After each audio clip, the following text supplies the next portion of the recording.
Kulikayo Muhammad Wamala nembozi enatenga bwetambudde mu nteekateeka ezigenda mu maaso naddala ku matikkira ga Ssaabasajja Kabaka wa Buganda Ronald Mwenda Mutebi owokubiri agagenda okubeerawo olunaku olw'enkya mu lubiri lwe olw'Enkoni mu ssaza lye ery'Ombuddo nate waayise nga bannayuganda mu Buganda bali mu kujaganya nga kimezezza okwenjala nti wesiikoze wakiri naawuuta era ng'alabiseeko ng'ali mu mbeera nnungi era ng'obeddawo birako ku bantu be ng'agenda mu buddu.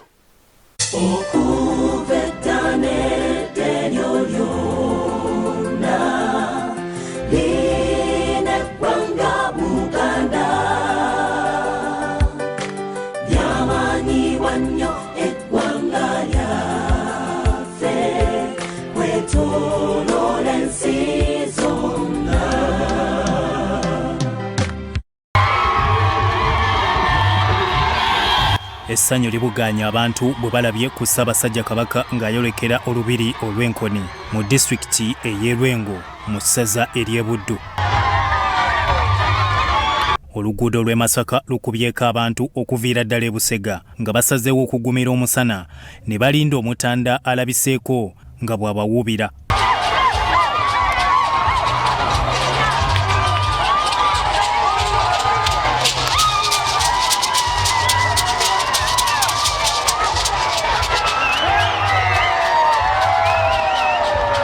Kabaka alabise ng'ali mu mbeera nnungi era abantu bamulindiridde mu bifo eby'enjawulo naye olw'embeera y'ekirwadde kya COVID-19 omutanda ku luno tavudde mu mmotoka kubabuuzaako nga bw'atera okukola.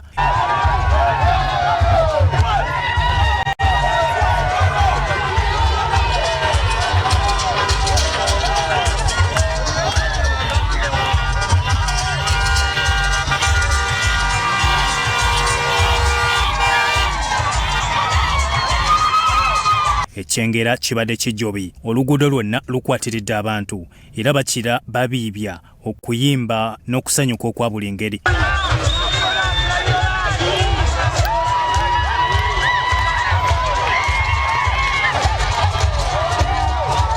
Oluguudo lw'e Masaka lukutteko akalipagano k'ebidduka olw'abantu abangi abeeyiye mu bitundu bino ekisibye emmotoka ezirukozesa. Ekitemu abantu bakira bazina n'okukooloobya ennyimba.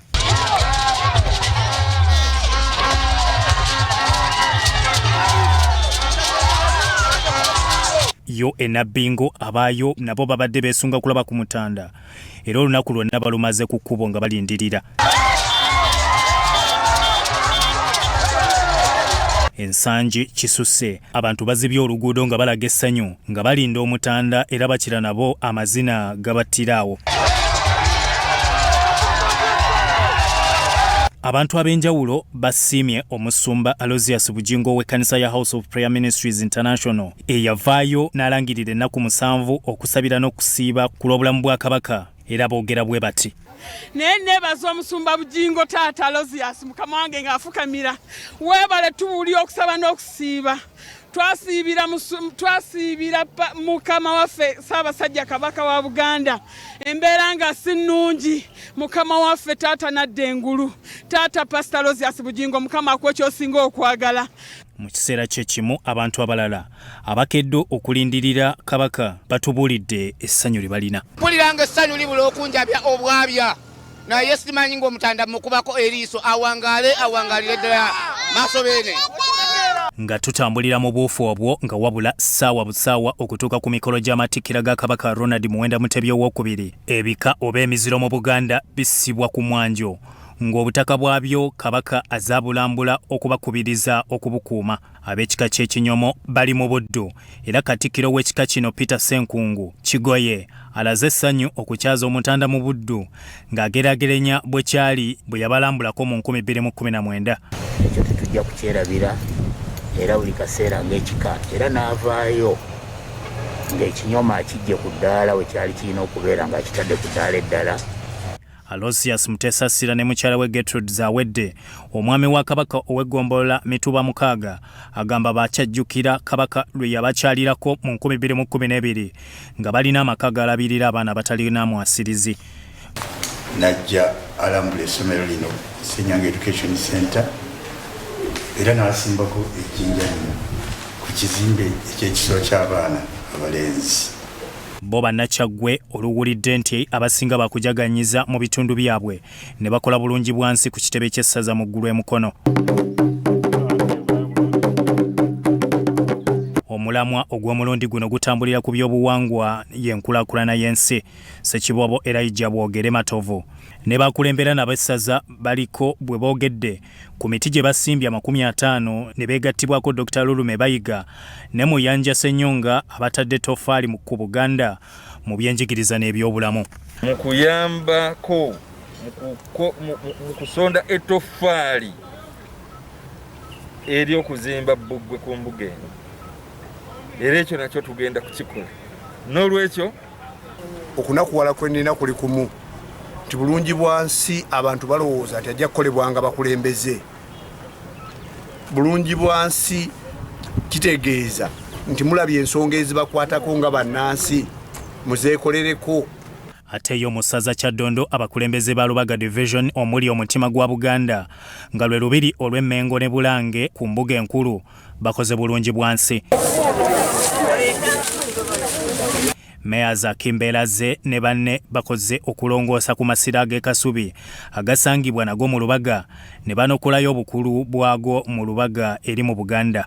Era twebaza okusinga ddala Ssaabasajja Kabaka okuvaayo n'ako olunaku luno lubeerenga wala bulungi bwansi.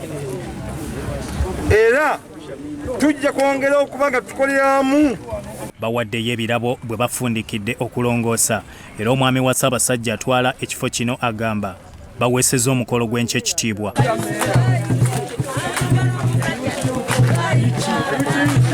Embeera ey'okwejaga katugifundikire n'ababaka mu Paliamenti abasindikidde omutanda obubaka obumuyozaayoza okutuuka ku matikkira ag'omulundi ogwa 28 nga basinzidde ku Paliamenti y'eggwanga. Ku matikkira ga Kabaka nga tujjukira amazaalibwa ga Kabaka era nga tujjukira gye tuvudde nga Buganda, njagala kuyozaayoza Kabaka wa Buganda n'Obuganda gye tuvudde bye tutuuseeko ne gye tulaga.